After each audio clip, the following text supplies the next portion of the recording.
नमस्कार विद्यार्थियों। भारतीय प्रधानमंत्री की भूमिका के बारे में हम अध्ययन कर रहे थे। भारतीय प्रधानमंत्री की मंत्रिपरिषद के संदर्भ में क्या भूमिका है उसका हम अध्ययन कर चुके हैं। मंत्रिपरिषद के निर्माण में, संचालन में, उसके संहार में प्रधानमंत्री की महत्वपूर्ण भूमिका है उसका हम अध्ययन कर चुके हैं। आज हम प्रधानमंत्री की नेक्स्ट जो भूमिका है उसके बारे में हम अध्ययन करेंगे। प्रधानमंत्री और संसद में प्रधानमंत्री की क्या भूमिका है वो हम अध्ययन कर रहे हैं। संसद के अंतर्गत प्रधानमंत्री लोकसभा के बहुमत दल का नेता होता है, तो संसद में प्रधानमंत्री की महत्वपूर्ण भूमिका है। लोकसभा में बहुमत दल का नेता होता है। संसद के अंतर्गत जो मंत्रिमंडल का प्रतिनिधित्व है वो प्रधानमंत्री के द्वारा किया जाता है। इसके अलावा संसद के अंतर्गत जो आधिकारिक भाषण देना होता है वो भी प्रधानमंत्री के द्वारा दिया जाता है। आधिकारिक भाषण का मतलब ये है कि सरकार की क्या योजनाएं हैं और सरकार किस प्रकार की नीति का निर्माण करेगी और सरकार की दिशा, आगे की दिशा क्या होगी, इस सब का जो आधिकारिक भाषण संसद के अंतर्गत प्रधानमंत्री के द्वारा दिया जाता है। मंत्रिमंडल को संसद के सदस्यों के द्वारा क्वेश्चन पूछे जा सकते हैं, प्रश्न पूछे जा सकते हैं। मंत्रिमंडल के सदस्य भी संसद में जो भाषण देते हैं उसमें कुछ संदेह उत्पन्न हो सकते हैं, उन संदेह का निवारण भी प्रधानमंत्री के द्वारा किया जाता है। इसके अलावा संसद में जो व्यवस्थाओं का संचालन है वो भी प्रधानमंत्री के द्वारा होगा। यानी कि संसद के अंतर्गत जो बजट पेश किया जाता है वो बजट भी प्रधानमंत्री के देखरेख में ही तैयार होता है। जो विधेयक पेश होते हैं वो भी अधिकतर विधेयक यानी कि 90% के करीब विधेयक मंत्रिमंडल के सदस्यों के द्वारा ही पेश होते हैं। और न सिर्फ पेश होते हैं बल्कि विधेयकों का स्वीकृति वो भी प्रधानमंत्री के निर्देशन में ही उसे प्राप्त होती है। यानी कि प्रधानमंत्री के दल से संबंधित जो सचेतक होते हैं वो सदस्यों से मिलते हैं और बताते हैं किसके पक्ष में वोट करना है, विपक्ष में वोट करना है। तो जो विधेयक है उसके ऊपर भी पूरा नियंत्रण प्रधानमंत्री का रहता है। इसके अलावा संसद का सत्र बुलाना, हालांकि यह शक्ति राष्ट्रपति के पास है, लेकिन सारी शक्तियों का प्रयोग प्रधानमंत्री करता है। संसद का सत्र बुलाना, उसका सत्रावसान करना, ये सब प्रधानमंत्री के अनुसार ही होते हैं। लोकसभा को भंग करने की जो शक्ति है वो भी प्रधानमंत्री की सलाह से ही राष्ट्रपति लोकसभा को भंग भी कर सकता है। और भारत के अंतर्गत 9 बार लोकसभा भंग भी हुई है। इसके अलावा लोकसभा का कार्यकाल भी प्रधानमंत्री के इच्छा से बढ़ाया जा सकता है। जैसे 1976 में 2 बार लोकसभा का कार्यकाल बढ़ाया गया था। तो लोकसभा के कार्यकाल को बढ़ाना, लोकसभा को भंग करना, लोकसभा की कार्यवाही के ऊपर पूरा नियंत्रण रखना, ये सारी शक्तियां वास्तविक रूप में प्रधानमंत्री के पास ही है। इसीलिए एक विद्वान है कॉल शकदर, उन्होंने ये कहा है कि सभी विधेयकों के भाग्य का निर्माण प्रधानमंत्री की इच्छा से ही होता है। यानी कि विधेयक कानून का रूप लेगा या नहीं लेगा, ये सब कुछ प्रधानमंत्री के ऊपर निर्भर करता है। प्रधानमंत्री और राष्ट्रपति, प्रधानमंत्री और राष्ट्रपति के बीच या राष्ट्रपति के संदर्भ में प्रधानमंत्री की क्या भूमिका है, तो वो भूमिका अनुच्छेद 78 में बताई गई है, उल्लेखित की गई है, जिसके अंतर्गत ये बताया गया है कि राष्ट्रपति के प्रति प्रधानमंत्री के 3 कर्तव्य है। उसको सूचना दे सकता है, जो भी निर्णय हुआ है यदि राष्ट्रपति चाहे प्रधानमंत्री राष्ट्रपति को सूचना देता है। कोई भी निर्णय हुआ है, राष्ट्रपति चाहे मंत्रिपरिषद में उसके ऊपर विचार विमर्श हो तो प्रधानमंत्री को कह सकता है। तो ये राष्ट्रपति और मंत्री परिषद के जो बीच की कड़ी है वो प्रधानमंत्री है। तो राष्ट्रपति के संदर्भ में उसकी भूमिका है। नेक्स्ट है, जो प्रधानमंत्री है वो अपने दल का नेता है। इसके लिए कोचनेक ने ये कहा है कि औपचारिक शक्तियों के अतिरिक्त प्रधानमंत्री दल का नेता और राष्ट्र का सर्वोच्च नेता है। जो दल के अंतर्गत सर्वोच्च स्थिति है वो प्रधानमंत्री को ही प्राप्त है। दल, प्रधानमंत्री का अपना स्वयं का दल, जैसे प्रधानमंत्री किसी न किसी दल से संबंधित होता है। जैसे वर्तमान जो नरेंद्र मोदी है वो बीजेपी से, भारतीय जनता पार्टी से संबंधित है, तो किसी न किसी दल से संबंधित प्रधानमंत्री होता है। अपने दल का सर्वोच्च नेता दल को, स्वयं के दल को किस प्रकार की नीति बनानी है, किन दिशा में आगे बढ़ना है, कौन से उद्देश्य अपने दल के लिए निर्धारित करना है, इसमें भी प्रधानमंत्री की स्थिति महत्वपूर्ण होती है। तो प्रधानमंत्री अपने दल का नेता होता है। नेक्स्ट है प्रधानमंत्री और राज्य सरकारें। राज्यों के ऊपर जो नियंत्रण है वो भी प्रधानमंत्री के द्वारा ही रखा जाता है। राज्यों के अंतर्गत जो मुख्यमंत्री है, जवाहरलाल नेहरू से लेकर अभी तक के यदि हम देखें, भारतीय राजनीति का घटना चक्र देखें, तो मुख्यमंत्रियों के ऊपर भी प्रधानमंत्री का, भले ही वो दूसरे दल से संबंधित क्यों नहीं हो, फिर भी प्रधानमंत्री का नियंत्रण राज्य सरकारों के ऊपर भी रहता है। कोई भी मुख्यमंत्री है, यदि प्रधानमंत्री के साथ उसकी अनबन है तो वो उसका राजनीतिक भविष्य भी खतरे में पड़ सकता है। हालांकि भारत में संघात्मक व्यवस्था है, संघात्मक शासन होने के कारण राज्य सरकारों का अपनी एक शासन व्यवस्था है, केंद्र की अपनी शासन व्यवस्था है, लेकिन फिर भी राज्यों के ऊपर संघात्मक शासन व्यवस्था होते हुए भी राज्यों के ऊपर प्रधानमंत्री का नियंत्रण रहता है। उसके प्रमुख आधार भी है। प्रत्येक राज्य के अंतर्गत एक राज्यपाल होता है जो कि संवैधानिक अध्यक्ष होता है, जैसे केंद्र में राष्ट्रपति होता है। जो राज्यपाल है उसकी नियुक्ति प्रधानमंत्री के द्वारा होती है, सैद्धांतिक रूप में प्रधानमंत्री के द्वारा होती है। तो जो राज्यपाल उस राज्य के अंतर्गत रहेगा, संवैधानिक अध्यक्ष के रूप में रहना चाहिए, लेकिन केंद्र के अभिकर्ता के रूप में वो अपनी भूमिका निभाता है और संवैधानिक अनुसार शासन चल रहा है या नहीं चल रहा, इसकी रिपोर्ट वो प्रधानमंत्री को प्रदान करता है। और उसके साथ ही यदि सैद्धांतिक रूप में ये सारी जो शक्तियां हैं राष्ट्रपति के पास है, लेकिन इन शक्तियों का जो प्रयोग है वो प्रधानमंत्री करता है। और यदि राज्यपाल की रिपोर्ट है तो उस राज्य में राष्ट्रपति शासन भी लागू हो सकता है। अनुच्छेद 356 का प्रयोग करके भी प्रधानमंत्री राज्य सरकारों के ऊपर अपना नियंत्रण रखता है। अनुच्छेद 356 संवैधानिक संकट से संबंधित है, उसके अनुसार भी वो राज्य सरकारों के ऊपर नियंत्रण रखता है। इसके अलावा केंद्र के पास यानी कि प्रधानमंत्री के पास राज्यों के मंत्रियों के ऊपर, मुख्यमंत्रियों के ऊपर जो जांच आयोग बिठाने का कार्य है वो भी किया जा सकता है, जिससे मुख्यमंत्री और मंत्रियों के ऊपर जांच आयोग के माध्यम से भी वो नियंत्रण रखता है। केंद्र पर राज्यों की वित्तीय निर्भरता रहती है। जो आय के स्रोत है उसका अधिकांश भाग केंद्र के पास जाता है, और जब राज्यों की वित्तीय निर्भरता केंद्र के पास रहती है तो ऑटोमेटिकली प्रधानमंत्री का नियंत्रण राज्य सरकारों के ऊपर रहता है। तो ये राज्य सरकारों के ऊपर नियंत्रण राज्य सरकारों के ऊपर प्रधानमंत्री का नियंत्रण रहता है। इसके अलावा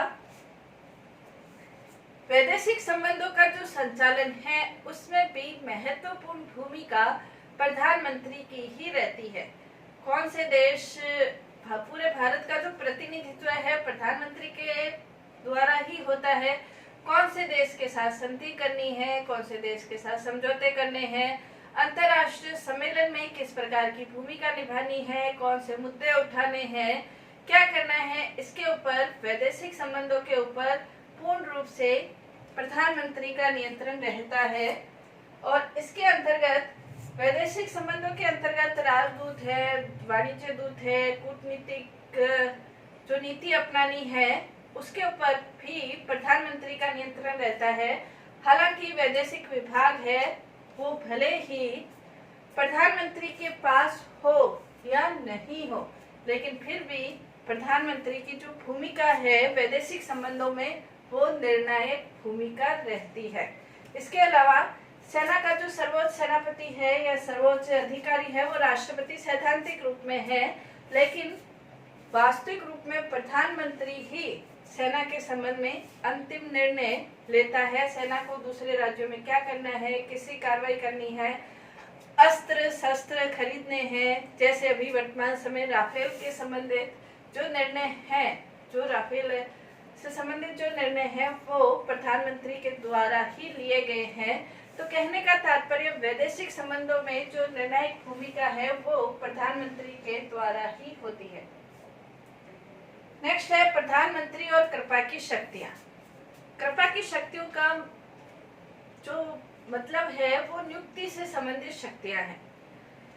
संविधान के अंतर्गत राष्ट्रपति को यह अधिकार है कि राज्यपाल है, लोक सेवा आयोग है, महान्यायवादी है, न्यायाधीश है, राजदूत है, इन सब की नियुक्ति राष्ट्रपति के द्वारा की जाती है। लेकिन वास्तव में इन सब की नियुक्ति महान्यायवादी, महालेखा परीक्षक, निर्वाचन आयोग के अध्यक्ष, लोक सेवा आयोग के अध्यक्ष, राज्यपाल ये जो सभी पद है इनके ऊपर जो नियुक्ति है वास्तविक रूप में प्रधानमंत्री के द्वारा की जाती है। जब इनके ऊपर नियुक्ति प्रधानमंत्री के द्वारा की जाती है तो जिनको भी ये पद प्राप्त करने हैं तो उसको प्रधानमंत्री की कृपा प्राप्त करना आवश्यक है, क्योंकि प्रधानमंत्री की कृपा से ही उनको ये पद प्राप्त हो सकते हैं। तो जो कृपा की शक्तियां है वो प्रधानमंत्री की जो भूमिका है उसमें स्वतः ही उसकी शक्ति में बढ़ोतरी कर देती है। नेक्स्ट है जो आम चुनाव है वो भी जो आम चुनाव है वो भी प्रधानमंत्री के नाम से लड़े जाते हैं। जैसे पहला चुनाव यदि हम देखें तो जवाहरलाल नेहरू के नाम पर लड़े गए थे। कहा गया था कि कांग्रेस को वोट देकर नेहरू के हाथों को मजबूत करो। इंदिरा गांधी के भी यदि हम देखें तो इंदिरा बचाओ या देश बचाओ इस आधार पर चुनाव आधारित थे। वर्तमान समय यदि नरेंद्र मोदी है तो समग्र विकास, समग्र भारत का समग्र विकास, इस तरह विकास के मुद्दे पर जो आधारित है। जो चुनाव है उसमें भी प्रधानमंत्री की महत्वपूर्ण भूमिका है, जिसमें कहा जा सकता है कि चुनाव के अंतर्गत जो वोट दिए जाते हैं, यदि किसी दल ने अपना उम्मीदवार घोषित कर दिया है कि अमुक व्यक्ति उसे प्रधानमंत्री बनाया जाएगा, तो वो चुनाव पूर्ण रूप से प्रधानमंत्री पर ही आधारित होते हैं। नेक्स्ट है जो प्रधानमंत्री है वो देश का सर्वोच्च नेता है। संसद को कोई निर्णय लेना है तो वो प्रधानमंत्री की तरफ देखती है, दल को कोई निर्णय लेना है तो वो प्रधानमंत्री की तरफ देखती है। देश की जनता है वो किसी भी प्रकार की नीति योजनाएं यदि बनवाना चाहती है तो वो भी प्रधानमंत्री की ओर देखते हैं। मंत्री परिषद भी प्रधानमंत्री की ओर ही देखती है, यानी कि मंत्री परिषद है, संसद है, जनता है, चुनाव है, दल है, इन सब के अंतिम स्रोत प्रधानमंत्री ही होता है। तो देश का सर्वोच्च नेता की भूमिका प्रधानमंत्री के द्वारा ही निभाई जाती है। इसके अलावा जो महत्वपूर्ण आयोग होते हैं, जैसे योजना आयोग का नाम बदलकर नीति आयोग कर दिया गया है, तो ये नीति आयोग का जो अध्यक्ष है स्वतः ही प्रधानमंत्री होगा। विकास परिषद है, एकता परिषद है, इनका जो अध्यक्ष है स्वतः ही प्रधानमंत्री होता है। देश के अंतर्गत जो आपदाएं आ जाती है उन आपदाओं का जो प्रबंधन करना है तो उसके लिए कोई समिति बनती है, तो आपदा प्रबंधन की समिति का अध्यक्ष स्वतः ही प्रधानमंत्री होता है। आपदा के संबंध में क्या निर्णय लेने हैं तो वो निर्णय प्रधानमंत्री ही लेता है। तो कहने का तात्पर्य प्रधानमंत्री देश में, दल में, मंत्री परिषद में, संसद में, जनता में, सभी में अपनी महत्वपूर्ण भूमिका निभाता है और सभी प्रधानमंत्री के दिशा निर्देशन में ही अपना कार्य करते हैं। चाहे संसद है तो वो विधेयक प्रधानमंत्री के निर्देशन में होगा, मंत्रिपरिषद है तो उसका भी प्रधानमंत्री के निर्देशन में होगा, जो प्रधानमंत्री का स्वयं का दल है वो भी प्रधानमंत्री के निर्देशन में ही चलता है। हालांकि संविधान के अंतर्गत प्रधानमंत्री की शक्तियों का उल्लेख नहीं है, लेकिन फिर भी वास्तविक रूप में देश का सर्वोच्च जो शासक है वो अपन प्रधानमंत्री कह सकते हैं। लेकिन फिर भी इतना होते हुए भी प्रधानमंत्री की जो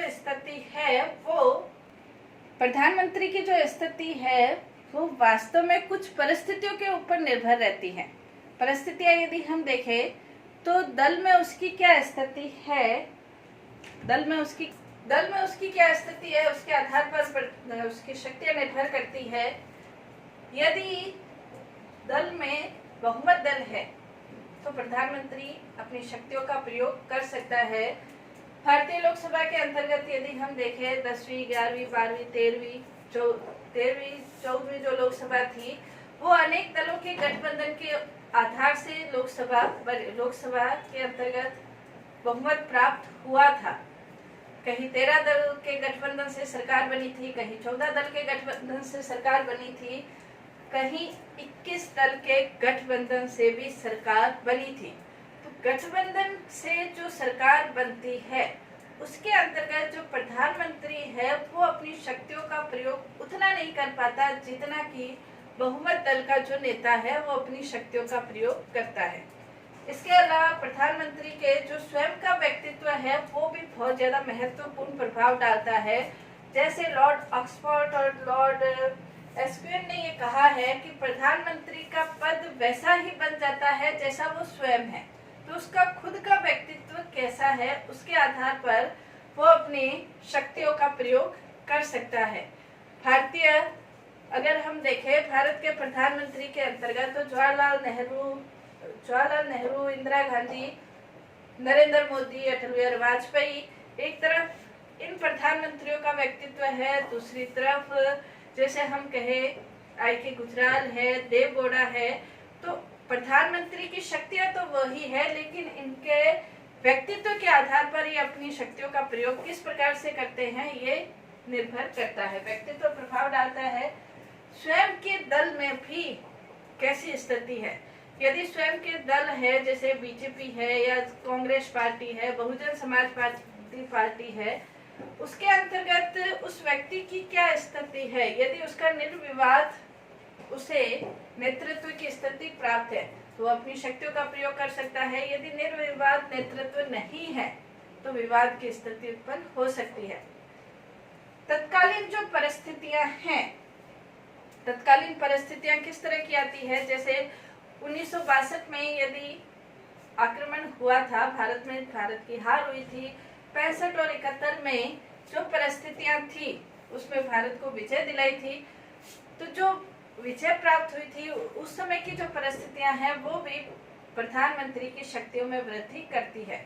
इसके अलावा प्रधानमंत्री जो निर्णय लेता है, जो योजनाएं बनाते हैं, उससे क्या सफलता मिलती है और क्या असफलताएं मिलती है, तो उनके आधार पर भी प्रधानमंत्री की शक्तियां वृद्धि होती है और उन शक्तियों का प्रयोग वो सर्वोच्च नेता के रूप में कर सकता है। यदि वो सफल होता है, असफल होता है तो उन शक्तियों का प्रयोग सर्वोच्च रूप में नहीं कर पाता है। तो कई ऐसी स्थितियां हैं जिसके आधार पर प्रधानमंत्री की शक्तियां निर्भर करती है।